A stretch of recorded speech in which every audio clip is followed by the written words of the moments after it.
Às vezes, só às vezes, existem filmes tão horríveis no mundo que desafiam a lógica e os limites do que é aceitável no mundo como entretenimento. E Billy Pig entra nesse rol seleto de desastres junto com Centopeia Humana 1, 2, 3. E também Copa de Elite e Tropa de Elite. Sim, de filmes mais horríveis que qualquer desastre natural jamais poderia ser, não é mesmo? Porque estão imortalizados em celulose, que é um negócio que faz filme, não é mesmo? E depois editados e aí transformado em filmes. E uma vez que você assistir esse tipo de filme, não tem volta. Você vai estar sempre marcado negativamente na sua alma pra todo sempre. Infelizmente, diferente do filme O Chamado, depois de assistir essas atrocidades, você não vai morrer em 7 dias. E sim, viver pra sempre com essas merdas na memória. E nesse filme, Billy Pig, Selton Mello, Grazi Massafera e Porchat, menos Porchat, eu achei que ele tava nesse filme, mas eu errei, se unem pra rir da cara de quem pagou pra ver isso aí no cinema, não é mesmo? Feito com o nosso suado dinheiro, fruto do nosso amado, porém falho, sistema capitalista. Dinheiro que, assim como Oscar Schindler percebeu no fim da lista de Schindler, poderia ter salvado vidas, não é mesmo? Alimentado vilarejos inteiros, mas não. Aqui foi usado pra atores e diretores do quarto do cu e do pó sapatearem nossas almas, né? Então vamos a essa desgraça atômica nível 1 milhão graus Celsius 1000. Nossa, como eu adjetivei, hein? Eu devia estar puto mesmo. A supernova de merda estratosférica amarrada num balão de depressão crônica. Acho que resumiu bem. Billy Pig. Ai, cara, tu ainda tem a pachorra de falar que tu trabalha, porra, fazendo esses programinha. Olha, cala tua boca. Tu que não faz porra nenhuma. Sou um boneco enchendo a porra do saco. Então você sabe o processo, não é mesmo? Globo lixo, filmes, mais um monte de propaganda chata e aí corta pra 6 meses depois. 15 minutos depois começa a desgraceira desse filme. E aí, enquanto os créditos rolam, não é mesmo? Acontece uma espécie de festival, ritual indígena, não sei, no meio do nada, dirigido talvez pelo diretor de Zorra Total, né mesmo? Porque tem umas carnavalescas no meio. Ritual indígena daquele tipo que o Hulk pede pra todo mundo esconder o celular antes da gravação começar, né mesmo? Limpa a cultura de vocês aí. Mas meio que você sabe que todo mundo tem celular, esse tipo, sabe? E aí a gente vê no centro desse ritual uma das ex-BBBs aí, ex-Cauã, CC Raymond, certo? E uma das piores atrizes que são consideradas boas atrizes, né mesmo? Por algum motivo aí que eu já vi na minha vida, certo? Já viu aquela novela que ela faz uma viciada em crack? É ridículo. Podre nível master. Eu quero crack. Eu já vi vários craqueiros, eles não são assim. Mas eu vou te dizer, pro brasileiro esse tipo de atuação é maravilhosa, né mesmo? Nível o Cro, que pra o brasileiro é maravilhoso também, aquele personagem. E a gente vê Grazi segurando um Oscar, prestes a dar um discurso de vitória. Boa piada. Piada boa desse filme. Ela ganhou o Oscar, eu quis dizer. E aí alguns indígenas falam alguma coisa pra ela, tipo, pra ela ter fé e acreditar. É preciso, minha filha, ter fé. Foi o que falaram quando ela tava começando a carreira. Igual o discurso usado pra quem investiu dinheiro nessa merda de filme. Tenha fé, acredite, vai dar retorno, certo? Mentira! E aí o indígena diz que ela vai ser a melhor atriz do mundo. E a gente tá esperando isso acontecer ainda, não é mesmo? Esse filme é de 1000 anos atrás, então... spoiler, não rolou. E aí já vemos o nome de quem a gente deve evitar assistir qualquer coisa que ele fizer daqui pra frente. Um filme de José Eduardo Belmonte. E equipe, seja lá o que isso quer dizer, né? Sempre tem uma equipe. Você fez o filme sozinho? Então evitem esse nome, porque são 3. Você nunca deve confiar em quem tem 3 nomes, que poderiam ser um, sabe? E aí, né mesmo, eles trazem um porco de computação gráfica bem nojento, estilo irmão pobre do Dolinho, seu amiguinho, sabe? Oi, pessoal, eu sou o Dolinho, seu amiguinho. Dentro de uma jaula pra ela, pra dar pra Grazi. E quando a gente fica feliz sabendo que essa abominação em forma de porco mutante rosa tá prestes a ser sacrificado, o cringe e terror aumentam 1 trilhão. Quando o maldito porco abre a boca pela primeira vez. Olhe pra esse pobre porquinho, Marivalda, prestes a virar pururuca. E eu vou te falar.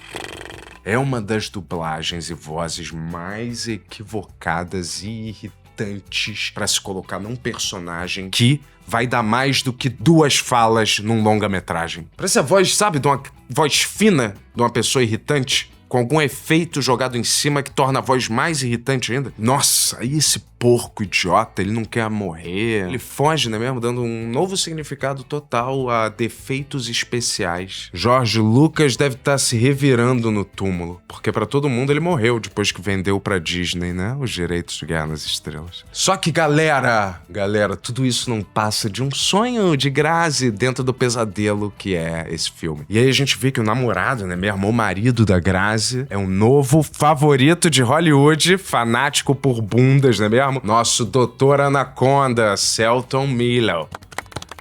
Mas aqui... E aí Grazi começa a andar meio sonâmbula pela casa e o sonho continua, ao mesmo tempo com a tribo correndo atrás dela, do porco. E esse porco também, sei lá, um cofre meio estátua, sei lá, do lado da cama deles, é um boneco. E aí, galera, a cena, essa bosta inexplicável de filme. Eu gosto do filme.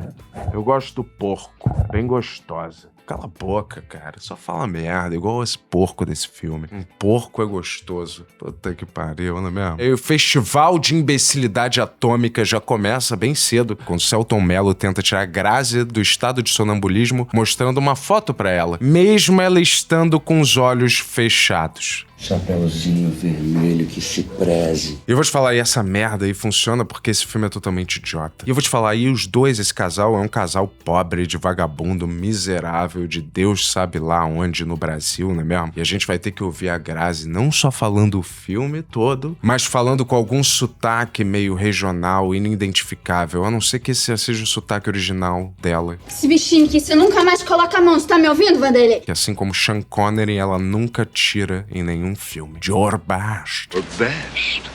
E ela começa a reclamar, né mesmo?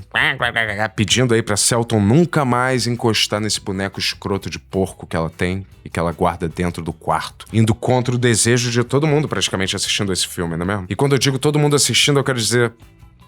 só eu. E aparentemente ela interpreta alguma espécie de Benjamin Button que não cresceu nesse filme, porque ela se comporta como uma adolescente idiota de 13 anos de idade. Ai, Bi, se eu soubesse como era difícil minha vida antes de você. Conversando com esse porco imbecil que ela clama deu tudo pra ela na vida, sendo que a gente viu que ela não tem porra nenhuma na vida. E aí depois a gente também conhece o personagem de Milton Gonçalves, certo? Que é um pastor de alguma igreja dessa área onde Grazi mora, que fica coletando dinheiro da galera. Ainda tem que aguentar esse fardo pesado. E aí Milton, né mesmo, cuida de uma tia dele, esquizofrênica, que de algum jeito tem a mesma idade que ele. Tem com essa conversa pra boi dormir não engana ninguém. E essa tia fica humilhando ele, enquanto ele caga tudo, derrubando comida em cima dela. E aí a gente descobre que Selton tem um emprego super merda em alguma seguradora que ele mesmo inventou. E aí descobrimos porque Grazi também tá casada com ele, não é mesmo? Porque ela é totalmente insana, dançando pelo meio da casa e conversando com um boneco. Não me compara com esse porco, não. E os diálogos desse filme são tão horríveis que vão fazer aqueles da novela Chiquitita parecerem Shakespeare por comparação. Preciso te dar um toque. Tá ruim pra mim dormir com você sonambulinha desse jeito. E aí a Grazi começa a desabafar com o porco e ele começa meio que responder a ela. Que é justamente como eu faço aqui, às vezes, não é mesmo? Com o meu querido Mazeuzinho. E aí, não é mesmo? Eu tive que usar um micro-ondas 2 vezes no dia, que eu sempre detesto fazer. Que eu acho, sei lá, que todos os aparelhos domésticos têm meio vida. Igual naquele filme Toy Story, sabe? Eu acredito que o micro-ondas não gosta de ser usado 2 vezes no mesmo dia, entendeu? E aí, só de birra, ele faz a segunda comida sair meio ruim, tipo fria por dentro. E é isso que passa pela minha cabeça no dia a dia, tu acredita? Alguém me mata. Por favor, alguém me mata. E aí a porra desse porco, não é mesmo? Começa a descascar ela, falando tudo que a gente já sabe, na verdade, que ela tem péssimo gosto pra homem e que ela é péssima atriz. Só que como ela, nesse filme, tá um passo de tomar sorvete pela testa, não é mesmo? Ela acha isso super legal. E aí Selton encontra uma anã que trabalha pra ele e aquela outra que tá em todos os filmes nacionais também do mundo. E uma gordinha aí, que por algum motivo tá puxando ferro dentro de um banheiro apertado. É pra ser engraçado isso ou só imbecil mesmo? Daquele jeito que nem é engraçado, sabe? E aí Selton tem uma dívida também, certo? E trabalha num lugar aí do lado da casa dele ou na própria casa. Não dá pra ficar muito claro essa merda aí. Tem uma semana para quitar a dívida. E aí ele fica intercalando com esse trabalho meio falso, idiota aí, não é mesmo? Que não existe, em que ele vende seguro, tipo, pras pernas de uma senhora. Com Milton, ao mesmo tempo, sendo padre, vendendo milagres também. Eu não falei para você não beber água no meio-dia? Depois, assim como seus colegas padres, não é mesmo? Ele começa a velha tradição pentecostal de carcar os próprios fiéis. Não fala, só sinta. E agora a gente vê, certo, do nada, Preta Gil administrando aí uma funerária, junto com Milen Cortais, astro de todos os filmes nacionais do mundo. E aqui não ia poder ser diferente, né? Pra mim é alegria e tristeza ao mesmo tempo. E aqui a gente vê que Milen Cortais está interpretando o personagem Simple Jack, de Trovão Tropical. You make me happy. Você não acha, Ocílio? E esses dois trabalham nessa funerária e estão reclamando que os negócios aí vão super mal porque não tem ninguém rico morrendo. Esse é o tipo de filme. E eu vou te falar, nossa, as atuações nesse filme são tão ruins quanto você poderia imaginar com um elenco desse e uma história dessas. Menos Selton, que é o único que se destaca aí porque ele não deveria estar nesse filme, talvez. Depois disso, a gente vê a Anã e a Gordinha, né, mesmo, trabalhando juntas nessa seguradora enquanto se humilham mutuamente. Eu vou lhe ensinar a ser uma grande secretária. Grande, bem grande. E aí tem também o elenco padrão da Globo de vilões meio engraçados, nível Zorra Total. Aquele cara de barba meio engraçado e o Zacarias, da Era do Gelo, mais dois figurantes que não vão ter falas, sendo vilões idiotas em sua mansão. E eles são traficantes, eu acho, porque o som é tão ruim e os diálogos tão ruins que apesar de estar tudo em português, às vezes você não entende nada, porra nenhuma, do que tá sendo falado. E não tem legenda, porque tá em português. Ah, a ironia. Meu Deus. E eu vou te falar, é um daqueles que a música ambiente atropela o som também dos diálogos, sabe? Você tem que fazer força pra escutar o que tá sendo falado através daquela música horrorosa tocando no fundo. Tá tudo sob controle! Vou te falar, porque isso não é só porque o filme é nacional que não precisa ter legenda, ok? E eu vou te falar, esse cara aí, Otávio Miller, ele é casado com a versão genérica da Luciana Gimenez, olha só. E ele tem uma filha também, uma daquelas patricinhas bem ricas. Filhas de algum chefe do tráfico, totalmente que vivem no mundo da lua, ou são, tipo, aceitam, não é mesmo que o pai é traficante e só ficam em silêncio. E ela tá querendo, aparentemente, participar da festa do milho de São Cristóvão, e o pai não quer deixar, não é mesmo? O senhor deixa, né?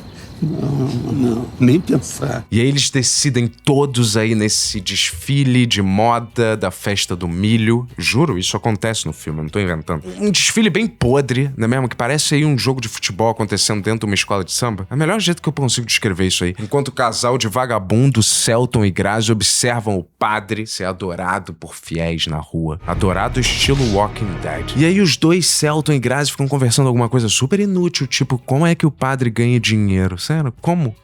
Como vocês ganham dinheiro? Essa que é a pergunta. E também ficam questionando e falando como ele também tá carcando as fiéis. Conversa mole, né mesmo? Exposition, como se diz em inglês. Tá no caminho de Jesus.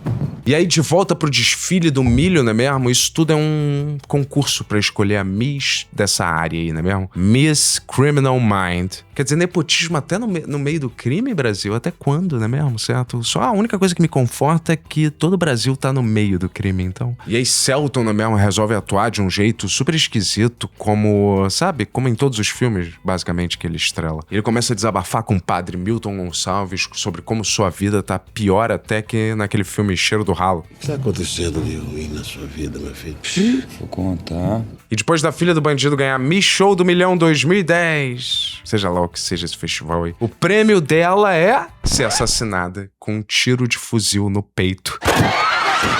De um jeito super gráfico, no meio de um tiroteio que começa a rolar dentro desse desfile. E essa cena é tão engraçada e hilária como naquele filme, sabe? Fogo contra fogo. Enquanto isso, Grazi, seguindo os passos aí de outra psicopata bem famosa do cinema também, Carla Pérez, em Cinderela Baiana. Amor e paz. Que só dançava o filme inteiro descalço. Grazi, nesse filme, não faz porra nenhuma da vida a não ser ficar conversando com esse primo devagar do refrigerante Dolly. Drink Guaraná Dolly.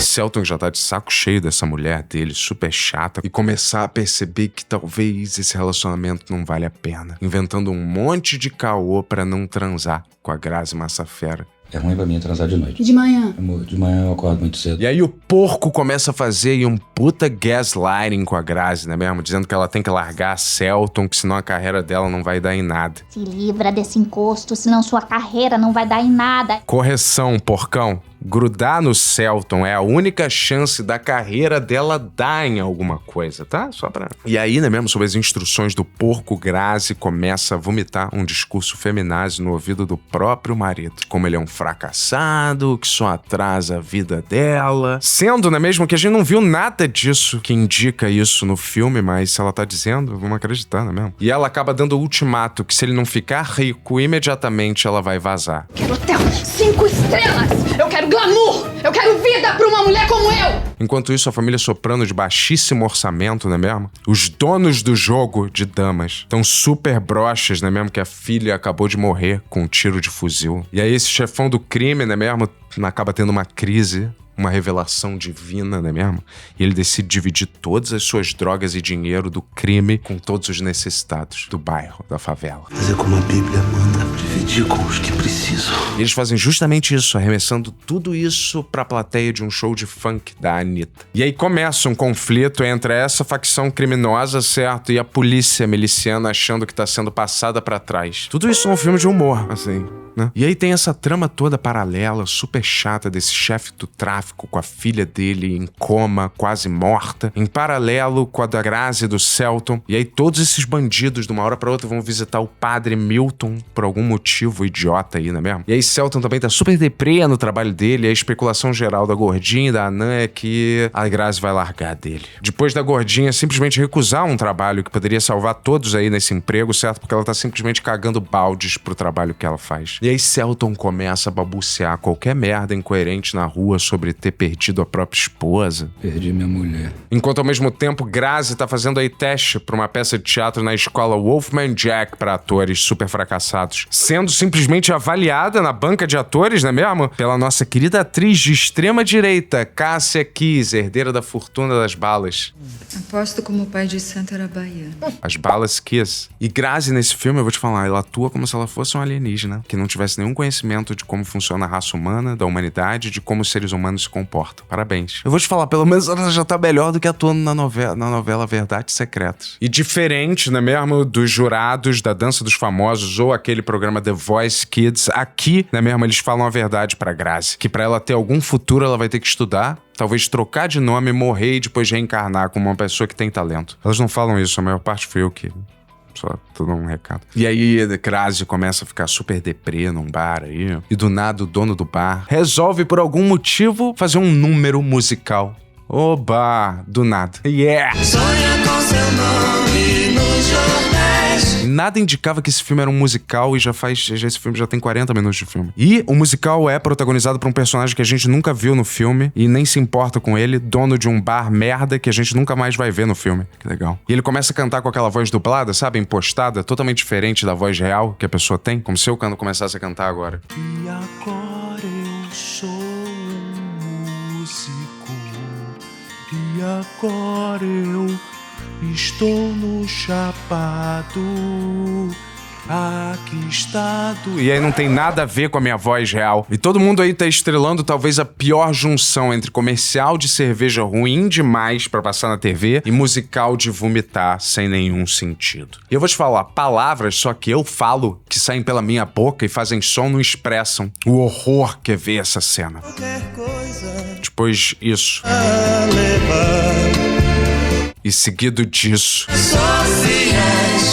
É como se um show da Broadway tivesse desistido de viver. E essa cena é o enterro. Tão triste, pobre e cafona que aquele velho do meme do cringe acabou de explodir.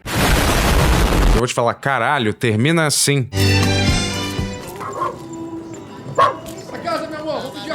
Um dos capangas desse bicheiro / traficante imbecil, né mesmo? Começa a elogiar a Grazi. Uma moça tão gostosa assim. O que faz Selton começar a gritar, igual um paciente que escapou de um manicômio, que Grazi já tem dono. A mulher tem dono, a mulher tem dono. Ela já tem dono. Assim que as pessoas pensavam na época que esse filme foi feito. Isso era tipo normal. Olha! Selton decide vender um milagre na seguradora dele, que funciona na própria casa dele, pra esse capanga aí que tava sediando a esposa dele. A esposa dele que é talvez Jodie Foster no filme Nell. E eles contratam Selton, né mesmo, pra assegurar, já que ele tem uma seguradora, né mesmo, que o padre Milton faça um milagre pro chefe dele. O milagre em questão é ressuscitar a filha dele do coma. Eu vou te falar, nada faz sentido nesse roteiro horroroso. E várias tramas são largadas, não explicadas e abandonadas. Subtramas. Agora eu entendi, porque foi mesmo escrevendo. A filha do bicheiro não tinha morrido, tá em coma e o chefão do crime quer que o padre, de qualquer jeito, ressuscite a filha dele. Eu vou te falar, não dá pra entender, porque os diálogos são baixos e todo mundo balbucia as falas. Como se eu falasse bem assim toda hora no Japão. É assim, a gente fala assim, você quer que eu entenda o quê? E aí Selton, né mesmo, contrata o padre Milton Gonçalves aí pra fazer o tal milagre lá pro chefe do tráfico, né mesmo? Já treinando seu inglês pro filme Anaconda. A miracle. A miracle. Parabéns, Selton. Eu vou te falar, cara, aí esse filme fica 1000 vezes mais escroto, idiota e sem sentido ainda, né mesmo? Quando os criminosos decidem que se o milagre não der certo, eles vão matar Selton. E aí Selton, né mesmo, tentando sobreviver, como todo mundo assistindo o filme, tenta ganhar tempo pedindo pros bandidos conseguirem um monte de coisa inútil pra o milagre poder acontecer corretamente. E aí, galera, mais um monte de nada, bem mal filmado, atuado, acontece na tela, que não vale nem a pena eu ressaltar, né mesmo? Como, por exemplo, Selton dizendo que o padre vai ter que fazer o tal milagre enquanto chama a Grazi de gostosa, como todos os personagens ficam fazendo o filme inteiro chamando a Grazi de gostosa. Quem é gostosa, né? Sua mulher? E aí, determinada hora do filme, Selton leva Grazi pra um hotel 5 estrelas, que, aliás, é uma merda, não é mesmo? E aí a gente tem o merchan mais mal posicionado desde o bate-cartão de crédito. No filme Batman Eternamente, de Joel Schumacher. Cartão de crédito que ela tem que usar, apesar do hotel já estar pago antecipadamente. E aí nesse hotel, não é mesmo? Selton ainda não quer transar com Grazi por motivos aí que ele tem que ser sempre estranho em todos os filmes que ele faz, não é mesmo? Um desavisado poderia achar que eu tenho disfunção erétil, mas é que é ruim pra mim transar num lugar que eu não tô ambientado.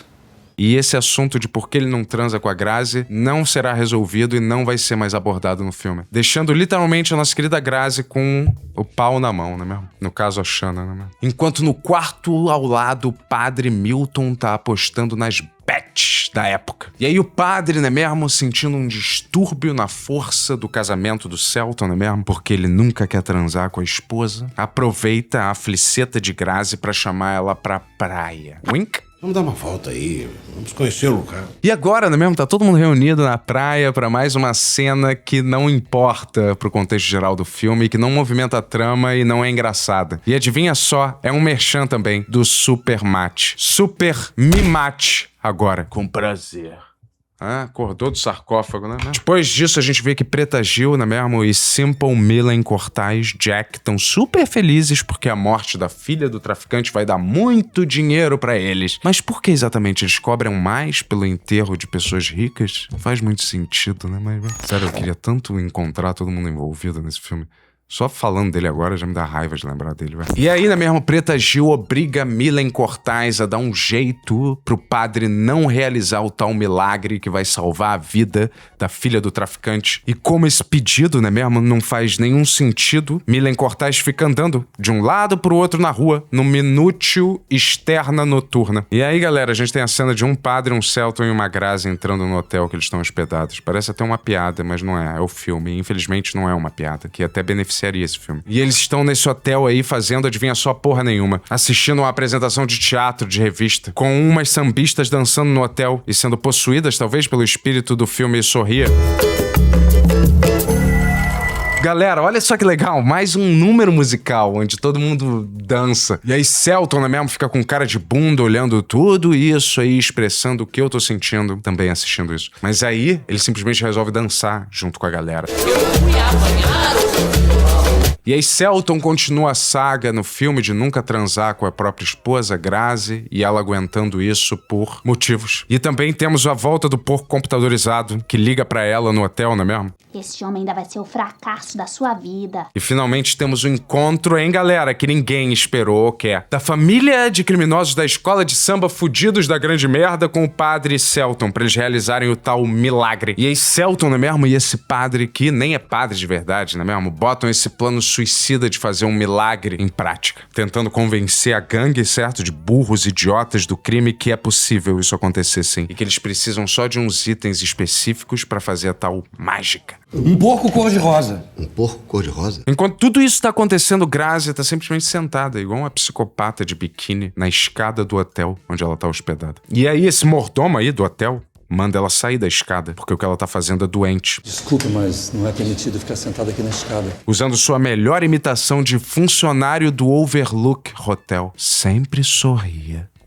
ele diz. E aí, por algum motivo, Grazi vai parar na sala de espera onde o evento encomendado Milagre está acontecendo, não é mesmo? Junto dela estão Jimenez, também, rezando pela própria filha. E aí continuamos com a trama mais hilária desde a primeira temporada do seriado The Pit, quando o padre vai na UTI tentar reviver a garota com esse milagre. Podiam pelo menos ter penteado meu cabelo, né? Que talvez seja a pior ideia, mais cretina e sem graça pra trama de um filme. E eu vou te falar, caralho, tudo fica bem mais merda e horrível e cringe, se é que isso é possível, não é mesmo? Quando o espírito da garotinha filha do traficante que tá em coma aparece pro padre, num efeito especial de espírito que deixa ela parecida com aquela Ravena dos Titãs, sabe? Só que bem pobre, escrota e posicionada num filme ruim. Puta que me esparola. Aí ela conversa com o padre em forma de espírito sobre como o pai dela não deixa ela ser mulher de bandido e namorar vários criminosos e por isso ela não quer sair do coma. Eu juro, isso é a trama do filme. Queria descer um morro, namorar os meninos da favela, ir pra um baile funk. E aí esse espírito dessa garota resolve contar pro padre que não é padre, agora ele é médium, onde o pai esconde todo o dinheiro roubado que ele roubou. E agora mesmo o padre tenta convencer Selton a fugir, porque ele sabe onde tá o dinheiro do chefe do tráfico, enquanto Selton ao mesmo tempo tenta convencer os bandidos que o milagre ainda vai rolar. E aí depois dessa sessão onde nada acontece, eles vão relaxar e vão ver um jogo passando simplesmente não num estádio, mas num croma verde podre na frente deles. Aí esse milagre aparentemente leva uns dias pra acontecer e eles continuam nesse hotel fazendo absolutamente nada de relevante. E aí o padre pede ajuda pra Deus. Galera, na moral, aí aparece o espírito da mãe do padre, falando que ele tem que pedir desculpa pelas todas as merdas que ele já fez da vida. Tome jeito, vavá! Me perdoe, mamãe. E aí a gente tem um flashback da infância desse padre, né mesmo? Com a mãe dele dizendo que ele já faz milagres desde os 5 anos de idade.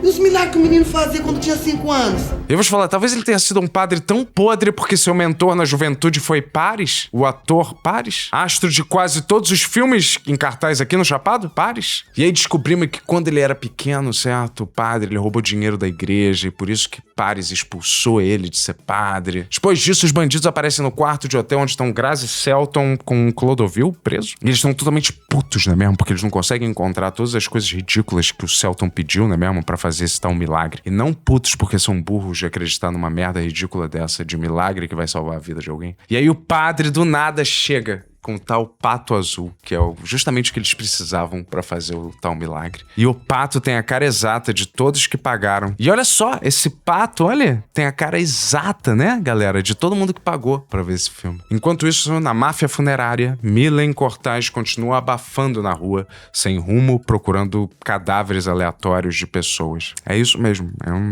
não inventei. Dona Generosa, eu acho que eu encontrei um novo cliente pra gente, Dona Generosa. E aí a tia do padre resolve roubar o porco da Grazi, não é mesmo? Porque esse roteiro tem a extrema falta de criatividade. E sentar simplesmente em cima do porco na sequência, porque quem porco senta, seus males esquenta. E aí uma hora o padre vai visitar a funerária que a Preta Gil, certo, comanda. E no filme a personagem da Preta Gil tem o nome de Generosa, ou a funerária, o nome de Generosa. E o traficante, chefão do tráfico, nesse filme tem o nome de Boca. Esse é o nível de estupidez infantil desse filme. E Generosa é simplesmente mãe da fiel menor de idade que o padre tá meio que carcando. Cara, é tanta trama nesse filme que não leva a lugar nenhum. E aí Milton mesmo só passa lá pra fazer nada, só pra gente descobrir que ele sai com a filha da Preta Gil no filme e vaza. E finalmente, graças a Deus, chegou o dia do milagre. E todos aí que estão presentes no local pra ver isso acontecer, não é mesmo? E aí tem uma mostra que eles não têm a menor ideia do que eles estão fazendo. É quando eles movem a garota que tá ligada a vários aparelhos pra simplesmente sobreviver pro quintal da casa, junto com um monte de pato sujo e vela. E alguém entrega, certo, o porco Billy de Grazi pro padre. E aí ela começa a ter uns flashbacks daquele sonho ridículo que a gente viu no começo do filme, sabe?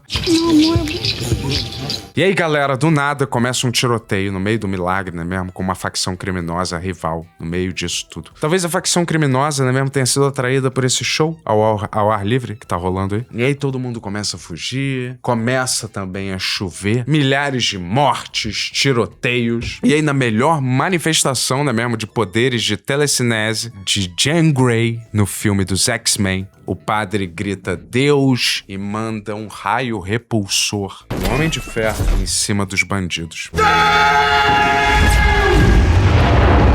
Ventos, lavem a alma dos bandidos do mal. E aí a filha, na mesma corda do coma, benzaça, já andando, se soltando dos fios, abraçando todo mundo, na recuperação de coma mais rápida e eficiente desde Sensei Seagal no filme Difícil de Matar. Enquanto ao mesmo tempo Grazi e Selton fogem, se escondendo aí no Hopi Hari, trabalhando meio período na barraca de tiro que contrata eles imediatamente, óbvio. Mas eles são levados imediatamente de volta pro covil dos bandidos, não é mesmo? E aí os dois estão com medo, achando que vão morrer na mão dos bandidos, começam a chorar, um na frente do outro. E eu não sei por que eles acham isso, porque o milagre rolou e a garota tá viva, então por que eles acham isso? E o filme vai chegando à sua conclusão sem responder questões básicas, centrais do filme. E o problema mental da Grazi? Por que esse casal nunca transa? Por que tiveram inúmeros números musicais horríveis no meio do filme que não fazem sentido com o tom geral do filme? Por que esse padre teve esses poderes idiotas do nada? Qual a finalidade desse porco mal feito com essa voz escrota? É pra ser uma comédia? Essa bosta desse filme? Por que alguém escreveu e achou que deveria filmar essa merda e jogar pro público assistir? São perguntas aí, não é mesmo? Que poderiam ser feitas até pra você, né? Posso fazer uma pergunta pra você? Só, eu vou responder com você virado de costas, tá? Vira de costas e espera a resposta. Virado de costas. Isso, exato. Exatamente. Assim, isso. Isso aí. E eu já vou te responder. Tá ouvindo? Isso é o que alguém deveria ter feito com esse porco aí no filme. Eu vou te falar, mas tudo que tá acontecendo aí, não é mesmo? Na verdade, Grazi e Selton é uma grande festa. Vocês vão viver. É tudo pra celebrar que a filha do traficante ainda tá viva. E aí todos aplaudem, risos, alegria. E o padre, não é mesmo, chama Selton para trabalhar com ele. Ai, que legal, cara. Feliz. Filme bom, feliz eu tô. Tudo termina bem. Que legal. E aí o criminoso também muda de ramo pro ramo imobiliário. Yay! Caramba! Agora eu saí feliz do cinema. Que legal! Tudo no final foi bom, bem. E é claro, galera, pra celebrar o fim, Arlindo Cruz chega do nada pra gente terminar em alta, numa roda de samba. Festa na Boca de Fumo, ex-Boca de Fumo. Yeah! Que legal, cara! Saí super feliz agora. Fim. Eu vou te falar. Meu Deus do céu, eu já fiz muito filme ruim aqui. Já fiz muito filme, eu me lembro. Eu e a Calabresa vai negar. E ela, Calabresa, falou pra eu assistir isso. Ela falou, assiste esse filme rindo. Achando que eu ia achar engraçado. Não porque é bom ou engraçado, mas de tão horrível. E imaginando a minha reação assistindo esse filme. E eu assisti. E como rendeu conversa entre a gente sobre como era inacreditável. Coisa mais podre, odiosa, repulsiva, feita de qualquer jeito, mal escrita, atuada, que eu já vi filmado e que tacaram um rótulo de filme. Pra ser um filme isso aí, teria que ser totalmente destruído e refeito do zero, com outro elenco, texto e direção. Não tem graça, história horrorosa, irritante, e eu tenho certeza que quem fez essa merda achou que isso era genial. Escrevendo e depois filmando isso aí. As vozes, o áudio, as músicas, o tom de comédia sem graça, tudo é irritante e resolvido de qualquer jeito escroto, sem a mínima lógica, mas não tipo, sem a mínima lógica é nonsense engraçado, tipo, corra que a polícia vem aí. Não, é só sem lógica e sem graça. E fica a pergunta, como alguém consegue financiar um lixo desses? E ainda convencer esses atores a participarem desse festival da besta? Seria melhor ter rodado Centopeia Humana do Pelé. Não existe nada no mundo ou no espaço infinito contínuo que eu odeie mais que esse filme e esse porco desse filme. Eu recomendo todas as cópias e os negativos desse filme sejam queimados numa grande fogueira, tipo Hereditário, sabe? Como um pedido de perdão a toda a indústria cinematográfica como um todo no mundo. Nota de 0 a 10, morte. A única experiência que eu imagino que deve ser tão horrível quanto assistir essa colossal perda de tempo estúpida é a morte. Então minha nota pra esse filme é morte. Não que eu queira que ninguém que esteja envolvido no filme morra, mas eu tô dizendo assim, como se a morte aqui fosse uma representação de toda a sensação que esse filme passa.